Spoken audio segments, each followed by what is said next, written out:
This article originally appeared on Noisey USSomewhere in the microhistory of the internet, nestled in between the first fan-made music video and the final move to curb copyrighted materials use on YouTube. Windows Movie Maker was a minor deity. The stilted transitions were a cut above PowerPoints and the filters were a woeful precursor to Instagrams, but Movie Maker opened the door for enterprising fans to add their creative voice to the legacies of their favorite artists. Considering it was free software, users were given immense power in their ability to splice together anime footage, screen grabs of Sims falling in and out of love, and superimposed ASCII emoticons atop poorly transcribed lyrics.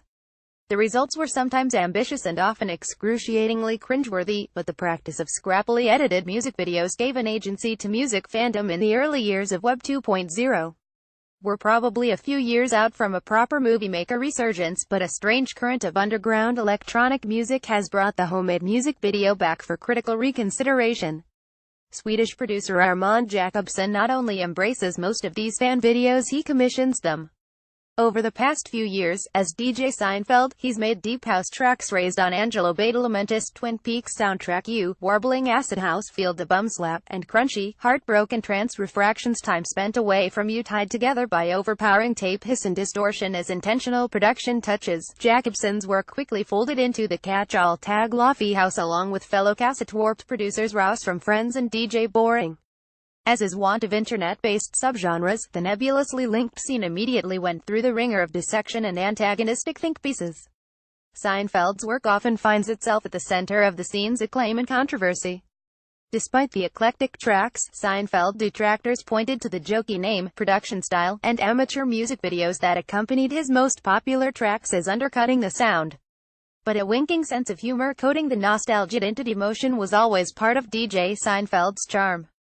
Pixelated clips from General Hospital and One Tree Hill, complete with network watermarks and the old film Movie Maker filter for emotional effect, act as visuals for yearning singles like You Hold Me Without Touch and By Your Love. The songs themselves can feel as charmingly dated and heartfelt as those early internet relics, but Jacobson likely takes that as a compliment. The videos that are done by this one guy, his channel is Funkio. I've sent some stuff through to him because I really admired the things he does, Jacobson says, calling from his adopted home of Barcelona. He's a good friend, so I entrust him with getting the right interpretation over. But Seinfeld's first full-length time spent away from you out November 3rd on Lobster Fury, isn't the sort of half-joking affair that his critics might be come to expect from these clips. It might not redeem the whole of Lofi House for skeptics either, but its sweeping, bookish observance of house music history is something to behold. It also offers, for the first time, a curiously vulnerable glimpse into the lighthearted producer's personal life, positing itself in a press release as an extended post-heartbreak love letter from a silent dance floor. If anything, time feels more attuned to the hours after leaving the club, a friend passing out on a couch, a TV set to reruns for no one in particular, and a YouTube stream playing of a long-forgotten club mix ripped from cassette, implanting a sense of nostalgia for a party you never even went to. We spoke with Jacobson about his rise in the realms of Lofi House, being a serious producer with an unserious name, and the heartbreak that built the foundation of time. Noisey, I know you produce under the names Rimbodian and Birds of Sweden, but was there a particular track that made you realize another alias was necessary? DJ Seinfeld, I've always tried to make raw dance music in a way.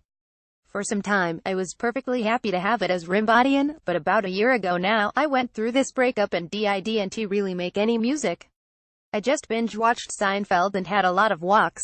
When I started making music again, I wanted to go extra raw, extra hard. I didn't really care how polished or cohesive it was.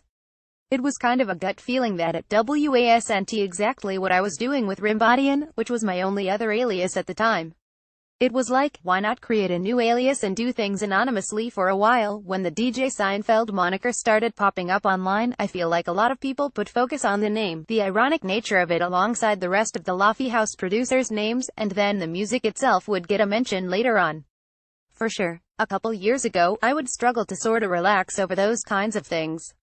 I've always appreciated humor whenever it could be injected into various forms of art, and because DJ Seinfeld was anonymous for a long time, I felt very free to do what I wanted and joke around without being offensive to anything or anyone. That was a liberating thing, but, of course, there was this whole debacle with the name.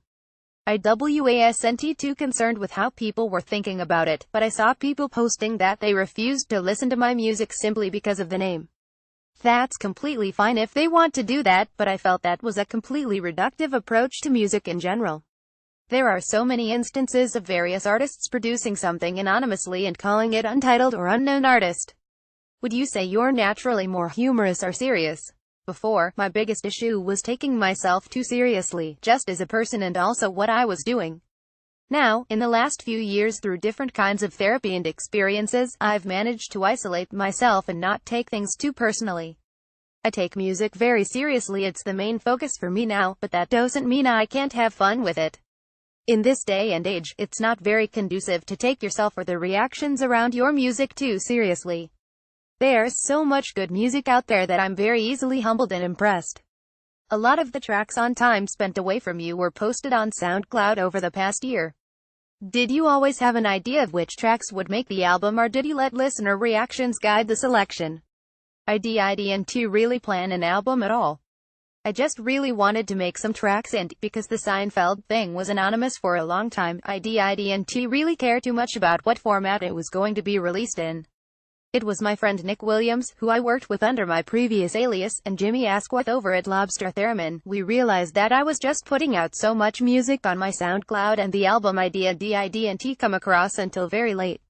I was on the fence about it at first because I always thought if I'm going to make an album, I'm going to try to make it more conceptual. Like build it from scratch and have a whole story around it, but this sort of turned out to be a retroactive kind of thing. It almost feels less like an album and more like a deeply personal mixtape meant for a particular person.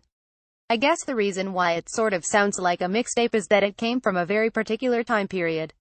I didn't really listen to the tracks for a long time after I posted them, so that was part of my insecurity, but when I go back now, I sort of see where the inspiration came from. That's why I chose to be quite open and honest about what it is. Once you're exposed to the public eye in a bigger way, it's always a bit scary to be reviewed by writers and get criticism for things you do. I thought, for my own sake, I'm just going to be as open as I possibly can, and it's just going to be an extreme relief when it's actually out there knowing I don't have anything else to say about it. The bandage is ripped off, there might be a scar left, but it's healed. Now that you've moved on, is it easier or harder to produce? I find it a lot harder these days to make music when you don't have something emotionally overwhelming driving you. I've been used to producing things very impulsively and in the moment, but now, I want to develop myself not only as a producer, but as an artist. I remember I met a DJ in Paris at the point where I was getting more attention. He came up to me and was like, "Mate, whatever you do, stay heartbroken, it's working." Now, when I have these sorts of creative drops, and don't really make any good music, I'm like, fuck, maybe I need someone to break my heart again. That's a slightly depraved view of life and relationships, I guess. I mean, it's intense. I know this album was an extended post-heartbreak love letter, but still. It is very intense. At first, when the press release came out, I was like, okay, I don't want people to think that I'm constantly sad or heartbroken. I'm not really that sad anymore. I'm trying to maintain a happy and engaging life, but when I thought about it that way, I sort of realized why not. Had you asked me a year ago if that's what I'd say about the album, I'd say yeah, that's perfectly true. I hope people don't take things too seriously, but who knows, the album as a whole is very obviously about a particular you. Over half the titles on Time Spent Away From You feature the letter.